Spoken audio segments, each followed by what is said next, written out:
নমস্কাৰ আপোনালোক সকলোকে মোৰ ইউটিউব চেনেল গবজব আছামলৈ স্বাগতম জনাইছোঁ। আজিৰ ভিডিঅ'ত আমি জেনেৰেল মেথছৰ এটা টপিক সিম্পলিফিকেশ্যনৰ বিষয়ে আলোচনা কৰিম। সকলোবোৰ কম্পিটিটিভ এক্সামত ইয়াৰ পৰা কুৱেশ্যন আহি থকা দেখা পোৱা যায়। এই ভিডিঅ'ত আমি সম্পূৰ্ণ ইয়াত আলোচনা কৰিম। আহক ভিডিঅ'টো আমি আৰম্ভ কৰোঁ। সিম্পলিফিকেশ্যনটো প্ৰথমতে জানিবলৈ হ'লে আপোনালোকে সিম্পলিফিকেশ্যন এটা ইকুৱেশ্যন কেনেদৰে কৰিব, কাৰ সহায়ত কৰিব সেইটো জানিব লাগিব। বটমাছ ৰুলৰ দ্বাৰা এই সিম্পলিফিকেশ্যনটো কৰা হয় কোনো এটা ইকুৱেশ্যনৰ।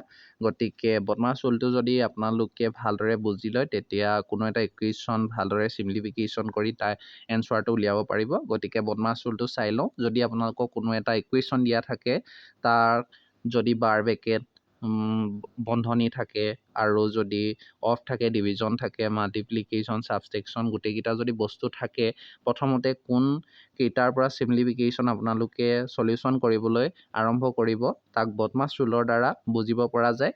গতিকে যদি কোনো এটা ইকুৱেশ্যনত প্ৰথম বাৰ ব্ৰেকেট থাকে তাক প্ৰথম সিম্পলিফিকেশ্যন কৰি ল'ব। তাৰ পৰা যদি ব্ৰেকেট থাকে, ব্ৰেকেটৰ ভিতৰত তিনি প্ৰকাৰৰ ব্ৰেকেট থাকে।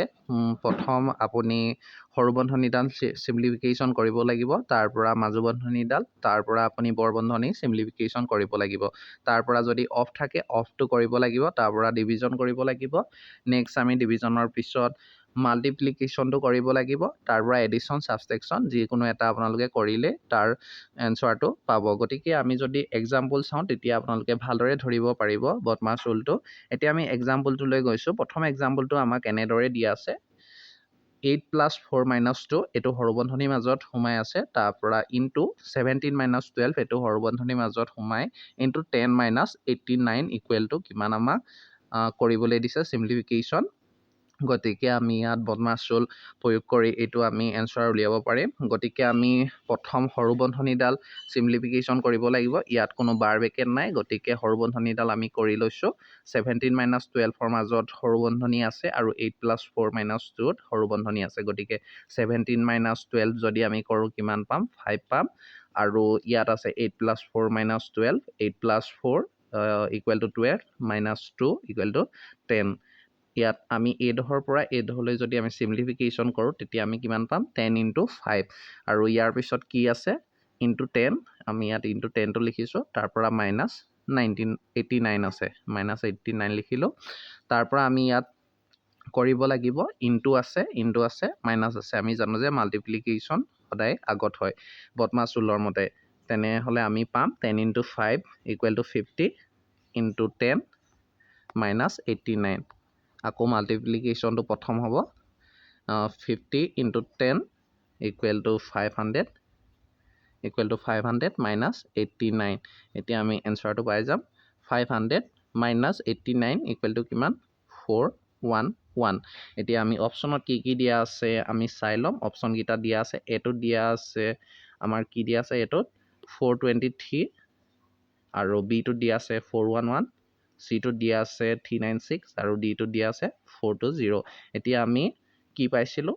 কৰি পানি 411 পাইছিলোঁ। এতিয়া আপোনালোকৰ কাৰেক্ট এনচাৰটো হ'ব 411। এনেদৰে আপোনালোকে বটমাছ ৰুলটো মই যেনেদৰে সিম্পলিফিকেশ্যন কৰিছোঁ, যিবোৰ প্ৰচেছ ফ'ল' কৰিছোঁ এইবোৰ ভালদৰে চাই ল'ব, তেতিয়া কৰিবলৈ আপোনালোকৰ সুবিধা হ'ব। এতিয়া নেক্সট আমি কুৱেশ্যনটো লৈ গৈছোঁ। নেক্সট কুৱেশ্যনটো আমাৰ দিয়া আছে 14 - 6 × 2 / 15 / 3 + 3 ইকুৱেল টু কিমান? আমাৰ এইটো সিম্পলিফিকেশ্যন কৰিবলৈ দিছে। গতিকে আমি তলৰ পৰা প্ৰথম কৰিম। 15 / 3 আছে, আমি জানো যে 315 আমি যদি ডিভাইড কৰোঁ এইটো কিমান পাম? 3 × 5 = 15, আমি 5 পাম প্লাছ 3 পাম। এইটো তলত আমি কিমান পালোঁ? তলত পালোঁ 5 + 3 ইকুৱেল টু 8 পালোঁ। আৰু যদি আমি ওপৰৰখিনি কৰোঁ 14 - 6 ইনটু 2 আছে, আৰু 6 ইনটু আমি প্ৰথম মাল্টিপ্লিকেশ্যন কৰিব লাগে, আমি জানো 6 × 2 আমি কিমান পালোঁ? 12 পালোঁ। আৰু -14 আছে, তেতিয়া আমি ওপৰত কিমান পাই যাম? 2 পাই যাম। যদি আমাৰ 14ৰ পৰা 12 যায় তেতিয়া আমি কিমান পাম? 2 পাম। এতিয়া কিমান পালোঁ? 2/8 পালোঁ। 2/8টো যদি আমি আৰু অলপ কৰি দিওঁ তেতিয়া কিমান পাম? 1/4 পাই যাম। এতিয়া 1/4 পালোঁ। 1/4 পোৱাৰ পিছত আমাৰ এতিয়া অপশ্যনবোৰত কি আছে আমি চাব পাৰোঁ। অপশ্যনবোৰত আছে 2 আছে এটোত, আৰু বিটোত আছে 4/1, চিটোত আছে 1/4 আৰু ডিটোত আছে 1/2। এতিয়া আপোনালোকৰ শুদ্ধ উত্তৰটো কি হ'ব আমি 1/4 পাইছিলোঁ এতিয়া শুদ্ধ উত্তৰটো হ'ব C is the correct answer 1/4 এনেদৰে আপুনি বদমাছ ৰুলৰ দ্বাৰা ইজিলি আপোনালোকে চিম্পলিফিকেশ্যন কৰিব পাৰিব এতিয়া নেক্সট কুৱেশ্যনটোলৈ আমি কৈছোঁ নেক্সট কুৱেশ্যনটো কি আছে নেক্সটটো আছে এইটো অলপ দীঘলীয়া টাইপৰ 3 × 2 / 3 এনেদৰে আছে আমি প্ৰথমতে চাব লাগিব ইয়াত সৰু বন্ধনী আছে বৰ বন্ধনী নাই মাজু বন্ধনী নাই আমি প্ৰথম বা বাৰ ব্ৰেকেট নাই আমি এতিয়া সৰু বন্ধনীৰ মাজত থকা সংখ্যাবোৰ আমি চিম্পলিফিকেশ্যন কৰি লওঁ এতিয়া আমি পাইছোঁ আমি লাষ্টৰ পৰা কৰি গৈছোঁ 1/5 10 of 1/5 আছে আপোনালোকে দেখিছে 10 of 1/5 অফটো আগতীয়াকৈ হয় অফ মানে কি আপোনালোকক কৈছিলোঁ মাল্টিপ্লিকেশ্যন তেতিয়া আমি 1/5 10 × 1/5 আমি যদি কৰোঁ কিমান পাম 2 পাম 2 কাৰণ 5 যদি আমি 10ক ডিভাইড কৰি দিলোঁ আমি কিমান পালোঁ 2 পালোঁ আৰু ইয়াত আছে কিমান /5 আছে ইয়াত এইফালে মাইনাছ আছে -5 আছে এইটো -5 তেতিয়া আমি যদি কৰোঁ ডিভাইড হৈ আছে সেইকাৰণে কিমান হ'ব 2/5 মাইনাছ 2/5 পাম চৰি -2/5 নহয় আমি পাম 5/2 পাম কাৰণ 2টো এইফালে আছে 5ৰ লগত ডিভাইড হৈ আছে সেইকাৰণে -5/2 পাম আৰু এতিয়া আমি এইডোখৰৰ পৰা এইডোখৰলৈ আমি সলিউশ্যন কৰিলোঁ সলিউশ্যন কৰাৰ পিছত চিম্পলিফিকেশ্যন কৰাৰ পিছত আমি কিমান পালোঁ 5 - 5/2 এতিয়া আমি আগলৈ গৈছোঁ এইডোখৰত কিমান আছে 5 of 5 means 25 মাল্টিপ্লিকেশ্যন হৈ আছে আমি এইডোখৰত কিমান পালোঁ 25 আৰু ডিভাইড কিমান আছে 5 এতিয়া ডিভাইড কিমান হৈ আছে 5 আমি যদি এইটো চিম্পলিফিকেশ্যন কৰোঁ 1/5 পাম এইটো যদি কৰোঁ আমি 1/5 পাম এইটো হ'লে 1/5 পালোঁ আমি আৰু যদি আমি ইনটু 5 হৈ আছে ইয়াৰ লগত আমি যদি ইনটু 5 কৰি দিওঁ 5 কেঞ্চেল এইডোখৰত কিমান থাকিলে এইডোখৰলৈকে 1 থাকিলে আৰু এইটো 5 আছে 5 + 1 আমি কিমান পাম 6 পালোঁ এতিয়া এইডোখৰৰ পৰা এইডোখৰলৈ আমি চিম্পলিফিকেশ্যন কৰি কিমান পালোঁ 6 - 5/2 পালোঁ এইডোখৰৰ পৰা লাষ্টলৈকে আমি কিমান পালোঁ 6 - 5/2 এইখিনি মই কাটি লৈছোঁ আমি কিমান পালোঁ এইডোখৰৰ পৰা এইডোখৰলৈ কৰি 6 - 5/2 আমি যদি এইটো চিম্পলিফিকেশ্যন কৰোঁ আমি কিমান পাম 6 × 2 12 12ৰ পৰা 12 আৰু 12ৰ পৰা যদি 5 গ'ল আমি কিমান পালোঁ 7 আৰু তলত কিমান থাকিলে 2 পালোঁ গতিকে আমি এইডোখৰৰ পৰা এইডোখৰলৈ চিম্পলিফিকেশ্যন কৰি কিমান পালোঁ 7/2 এতিয়া আমি নেক্সট এইডোখৰৰ পৰা এইডোখৰলৈ হৈ গ'ল এতিয়া আমি আগডোখৰ কৰিম আগডোখৰ কি আছে আমি চাই লওঁ প্ৰথম অফ আছে 3 × 2 আমি কিমান পালোঁ 6 পালোঁ 6 আৰু 6 আৰু ডিভাইডেড 3 × 2 লগত ডিভাইড হৈ আছে গতিকে আমি 3 × 2টো ওপৰত লিখিলোঁ হ'ল এতিয়া আৰু কি আছে ইনটু 3 আমি ইয়াৰ লগত ইনটু 3 লিখি দিলোঁ তেতিয়া আমি কিমান পালোঁ 3 × 2 6 কেঞ্চেল গ'ল ইয়াত থাকিলে 1 আৰু এইফালে কি থাকিলে 3 থাকিলে অনলি কি থাকিলে 3 × 2 = 6 6 কেঞ্চেল আৰু ইয়াত কি থাকিলে আমাৰ 3 থাকিলে আৰু এইফালে 3 থাকিলে আৰু এইফালে ডিভাইড হ'ল আৰু এইফালে কি থাকিলে 7/2 আৰু যদি আমি এই 7/2টো যদি আমি কৰোঁ 3 লগত ডিভাইড তেতিয়া আমি জানো যে 3 যদি এইটো ইনটু কৰি দিওঁ এইটো হৈ যাব 2 উল্টা হৈ যায় 2/7 হ'ল তেতিয়া 3 × 2 6/7 আমি কিমান পালোঁ 6/7 আপোনালোকে বুজি পালে যদি বুজি পোৱা নাই মোক কমেণ্ট কৰি তলত জনাব এতিয়া আমি 6/7 চিম্পলিফিকেশ্যন কৰি পালোঁ গোটেইটো এতিয়া আমি অপশ্যনকেইটাত কি আছে আমি সেইটো চাবলৈ চেষ্টা কৰোঁ প্ৰথম অপশ্যনটোত আছে 3/7 6/7 4/7 3/6 এতিয়া আমি কি পাইছিলোঁ 6/7 B option is correct answer আপোনালোকে প্ৰেক্টিছ কৰিলে ভালদৰে বুজিবলৈ সক্ষম হ'ব এতিয়া আমি নেক্সট কুৱেশ্যনটোনো কি তালৈ গৈছোঁ নেক্সট কুৱেশ্যনটো আছে 7 মাইনাছ ইয়াত আছে মাজু বন্ধনী 4 × 3 মাইনাছ সৰু বন্ধনীৰ মাজত আকৌ -10 সোমাই আছে ইনটু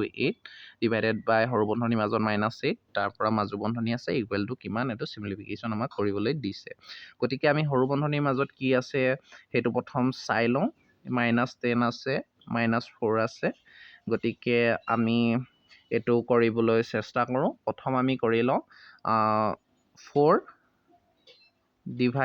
ডিভাইডেড বাই 8 আছে আমি এইটো যদি কৰোঁ আমি কিমান পাম 4 ডিভাইডেড বাই 8 2 পাম -2 পাম 8 পৰা 8 হ'লে আমি কিমান পালোঁ -2 এইটো সৰু বন্ধনীডাল আমি প্ৰথম চল্ভ কৰি লৈছোঁ তাৰ পৰা আছে 10 যদি আমি ইনটু কৰোঁ এইটো কিমান পাম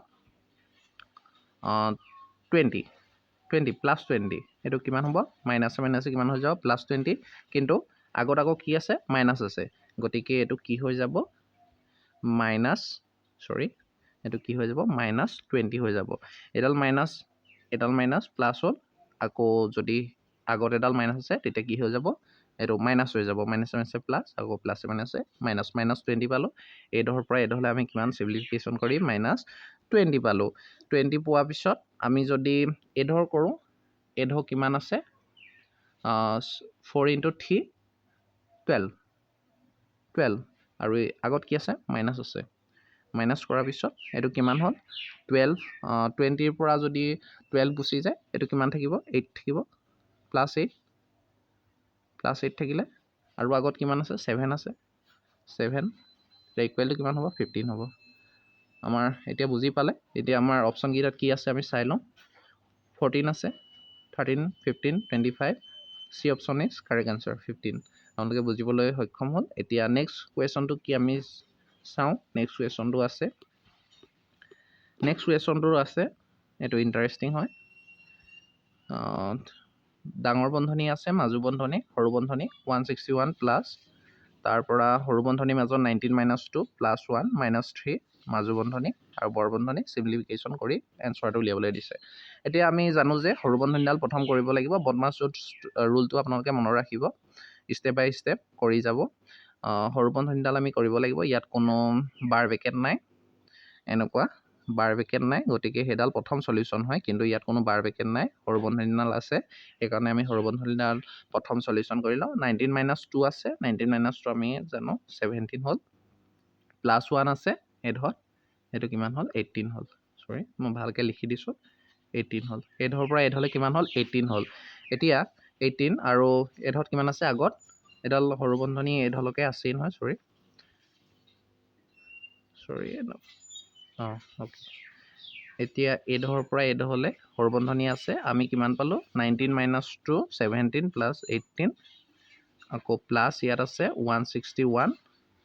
161 যদি এইটো আমি 161 + 18 কৰোঁ আমি কিমান পাম ইকুৱেল টু 179 আৰু এইফালে কিমান আছে 8 -3 যদি এইটো কৰি দিওঁ আমাৰ এনচাৰ আহি যাব 176 এতিয়া অপশ্যনকেইটাত কি আছে আমি চাই লওঁ এটোত আছে 173 বিটোত আছে 176 চিটোত আছে 179 ডিটোত আছে 170 এতিয়া আমি 176 পালোঁ B option is correct answer এনেদৰে আপোনালোকে বদমাছ ৰুলৰ দ্বাৰা চিম্পলিফিকেশ্যন কৰিব পাৰিব আৰু চিম্পলিফিকেশ্যন টপিকটো বহুত ইজি হয় আপোনালোকে ভালদৰে বদমাছ ৰুলটো চাই ল'ব আৰু মই এনেদৰে জেনেৰেল মেথছৰ ওপৰত ভিডিঅ' আগবঢ়াই যাম যদি ভিডিঅ'টো ভাল পালে আপোনালোকে লাইক কৰিব শ্বেয়াৰ কৰিব আৰু চেনেলটো ছাবস্ক্ৰাইব কৰি থ'ব যাতে আপোনালোকে আগৰ ভিডিঅ'সমূহ পাই যায় জেনেৰেল মেথছৰ ওপৰত এনেদৰে সকলো কম্পিটিটিভ এক্সামৰ বাবে উপযোগী হোৱাকৈ আগবঢ়াই যাম ভিডিঅ' গতিকে আপোনালোকে ভিডিঅ'বোৰ ভালদৰে চাব আজিলৈ ইমানেই ধন্যবাদ